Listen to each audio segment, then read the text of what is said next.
Bienvenue mesdames et messieurs dans votre émission Vivre les réalités du ciel sur la terre. Je me présente, je suis le pasteur André et nous avons comme règle d'or sur ce plateau que Jésus-Christ est Seigneur et la parole de Dieu est l'autorité finale. Alors, nous allons continuer exactement là où nous nous sommes arrêtés hier. Dans cette étude où Jésus-Christ parlait, est en train de montrer une certaine réalité dans la vie du chrétien. Oui, mon frère, oui, ma sœur, depuis que tu connais Dieu, il y a certaines choses que tu aimerais voir dans ta vie, mais que tu n'arrives pas à voir. Il y a certaines choses qui continuent à t'oppresser, certaines choses qui te gardent prisonnier. Mais voici que la Bible est là pour emmener ces choses, pour t'emmener dans d'autres dimensions. Et nous étions dans Luc 6, au verset 46 jusqu'au verset 49, où Jésus-Christ était clair. Il nous dit exactement ceci. Le verset 46, il dit: pourquoi m'appelez-vous Seigneur, Seigneur, et vous ne faites pas ce que je dis? Vous ne faites pas ce que je dis. Alléluia. Et qu'est-ce qu'il a dit? Le juste vivra par la foi. Alléluia. Le juste vivra par la foi. Ce n'est pas une option. C'est une vie de vivre par la foi. Et là maintenant, dans ce passage ici, Jésus-Christ nous explique certaines réalités. Que écouter la parole, c'est une bonne chose. Mais il faut la mettre en pratique. Alléluia. C'est pour ça que lorsque tu écoutes la parole, non seulement tu dois donner toute ton attention, mais tu dois permettre à cette parole de te pousser à agir par rapport à la parole. Alléluia. Je voudrais vous montrer quelque chose qui est très important dans la méditation de la parole. Alléluia.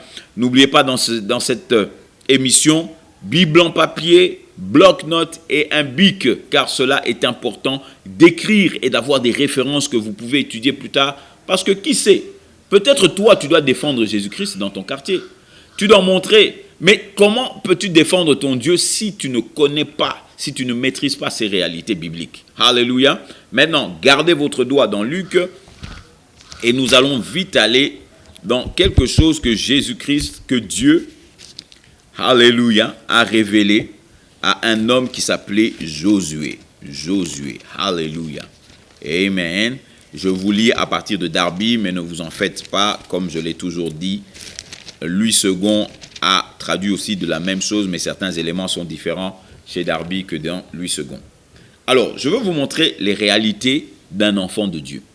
Lorsque la Bible dit, le juste vivra par la foi.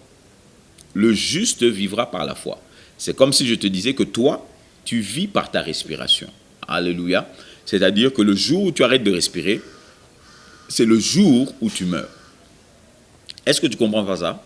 La Bible dit que si ta foi n'a pas d'œuvre, ta foi est morte. Alléluia. Donc, le chrétien qui se dit que j'ai la foi et dont la foi ne produit rien, c'est-à-dire que réellement, il ne vit pas par la foi et d'ailleurs, il ne vit même pas sa chrétienté. Ce qu'il essaye de faire, c'est vivre la chrétienté selon les ordonnances des païens. Alléluia. Mais moi, je suis là pour te donner les ordonnances bibliques afin que tu vives les réalités du ciel sur la terre. Alors, regardons ceci. Regardons ceci. La Bible dit dans Josué 1, chapitre 1, au verset 8. Je vais vous montrer le processus de la parole de Dieu. La parole de Dieu, elle est vivante. La parole de Dieu, elle est dynamique. La parole de Dieu peut te transformer. D'ailleurs, la parole de Dieu, ce n'est rien d'autre que Jésus-Christ de Nazareth. Alléluia. Jésus-Christ de Nazareth est là pour te transformer ta vie, pour te changer complètement, pour faire de toi cette personne qui pourra transformer le monde autour de toi. Alors regardez, Josué 1 au verset 8, il dit ceci.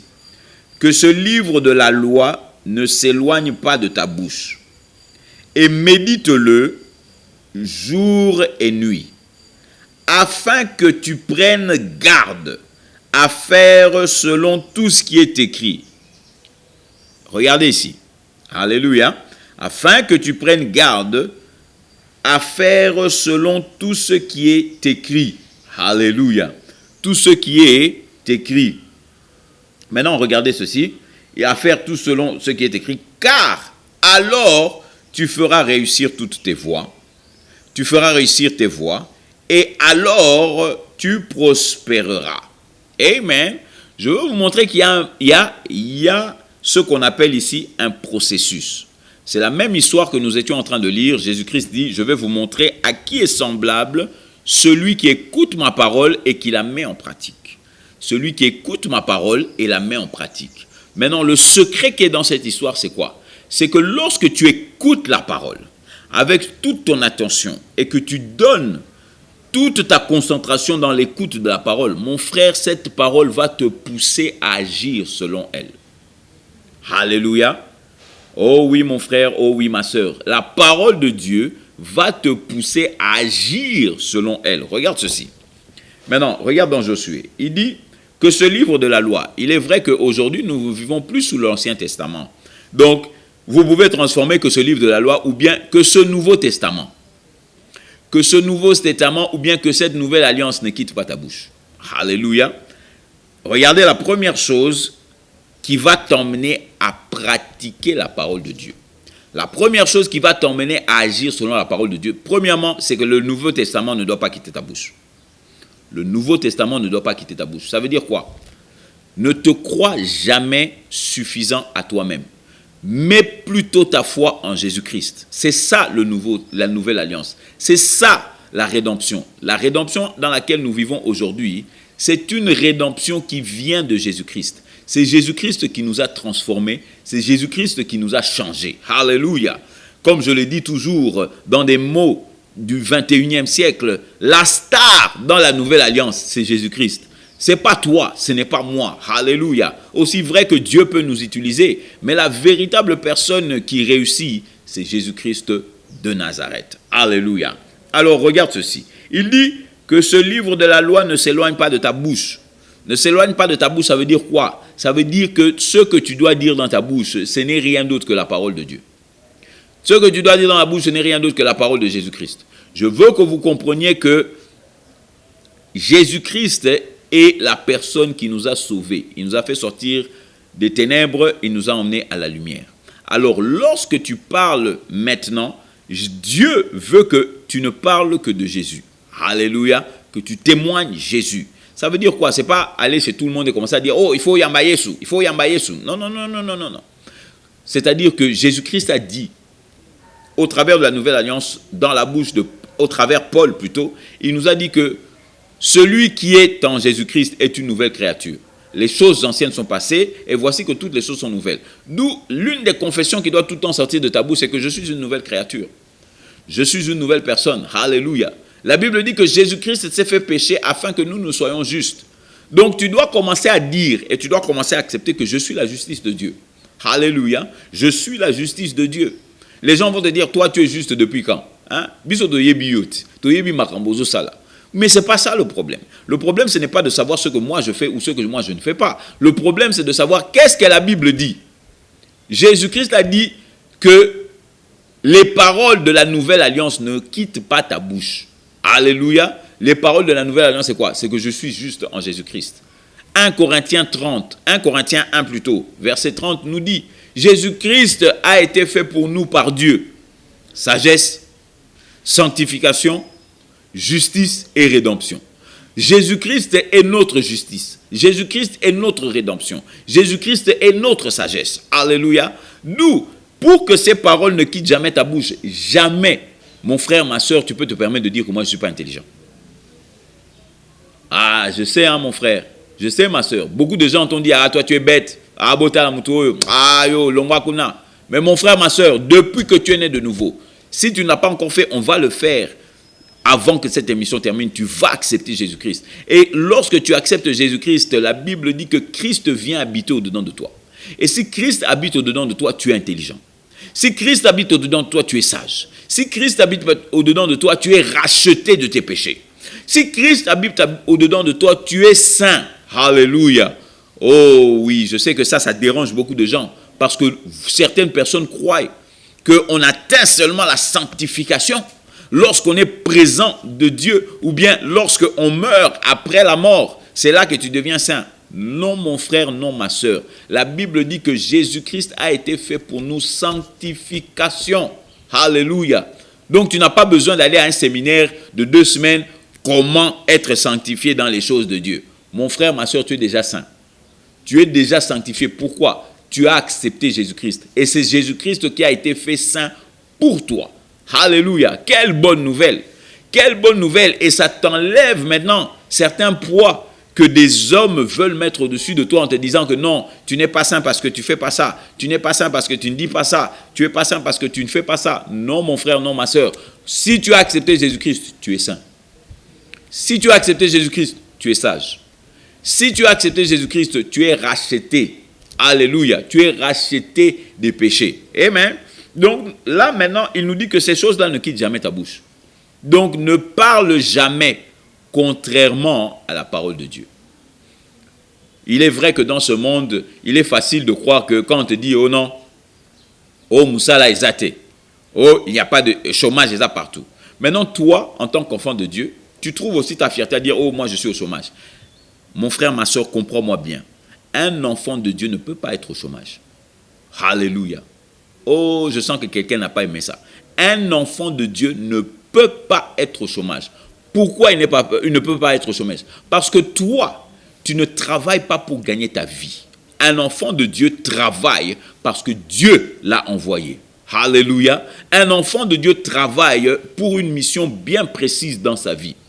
Aujourd'hui, malheureusement, parce que nous sommes dans la confusion, tu vas me dire, mais pasteur André, comment ça tu peux te permettre de dire que moi je ne travaille pas pour manger? Alors si je ne travaille pas, où je vais recevoir l'argent pour manger? Ah bon? Très intéressant ça. Très intéressant. Mais écoute-moi bien. N'est-ce pas que la Bible dit, lorsque Jésus-Christ leur enseignait la prière, qu'est-ce qu'il leur dit? Il leur dit ceci. Notre Père qui es aux cieux, que ton nom soit sanctifié et que ton règne vienne. Que ta volonté soit faite sur la terre comme au ciel. Écoutez-moi bien maintenant, vous qui paraissez, qui croyez que vous êtes beaucoup plus spirituel que Jésus-Christ lui-même. Écoutez bien, il dit, donne-nous aujourd'hui notre pain de ce jour. Écoutez bien le verbe qu'il utilise. Il utilise le verbe donner. Donner.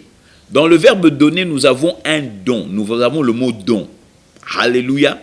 C'est-à-dire que c'est un don de Dieu de manger tous les jours et non pas un don de ton travail.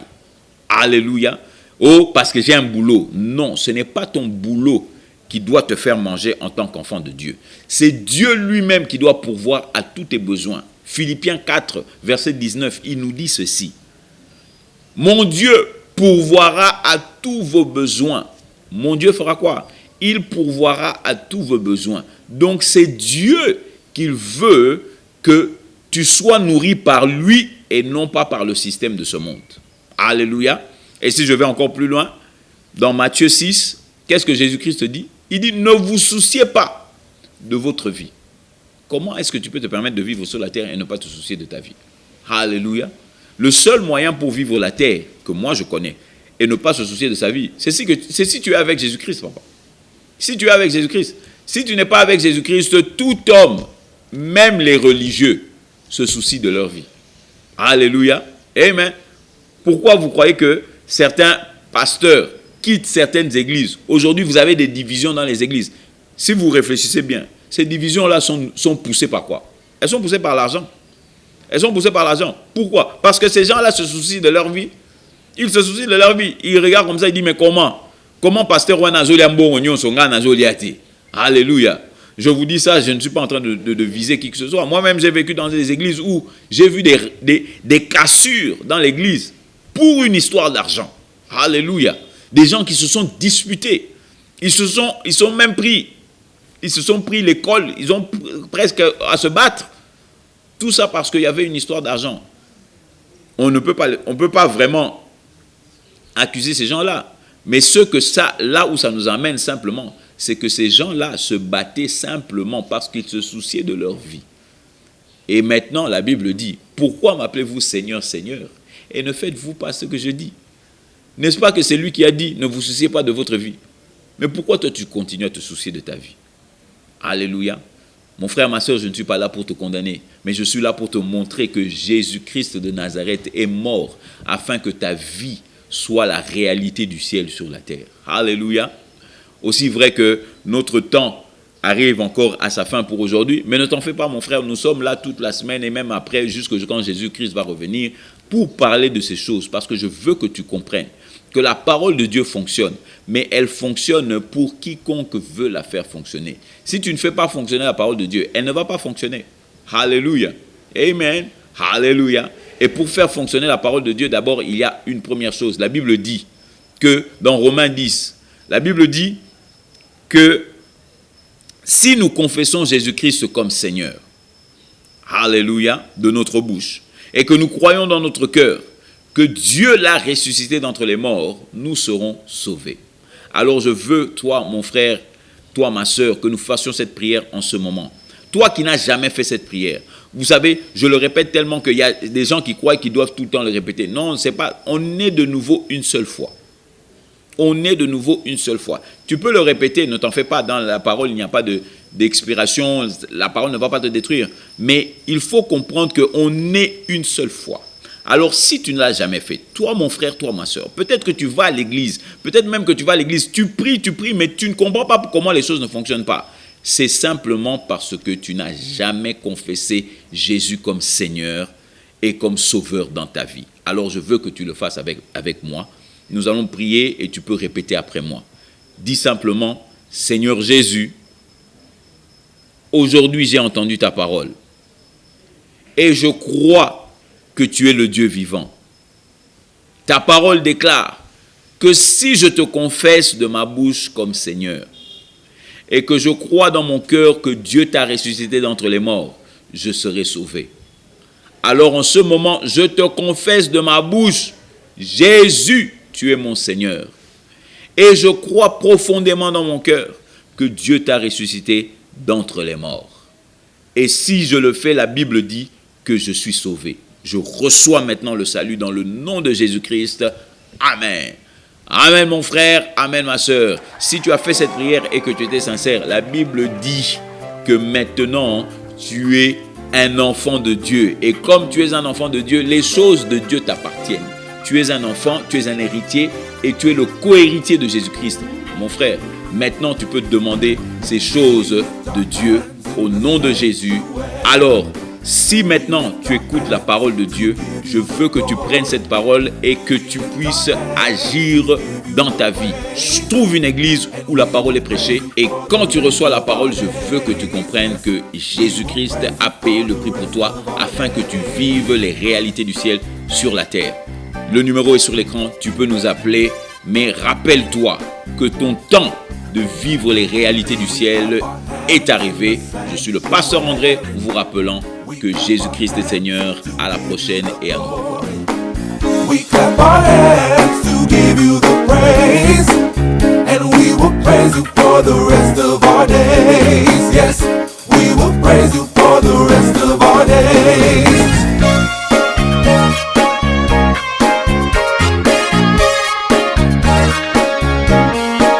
We sing a song in the sanctuary. We sing a song to give you the glory.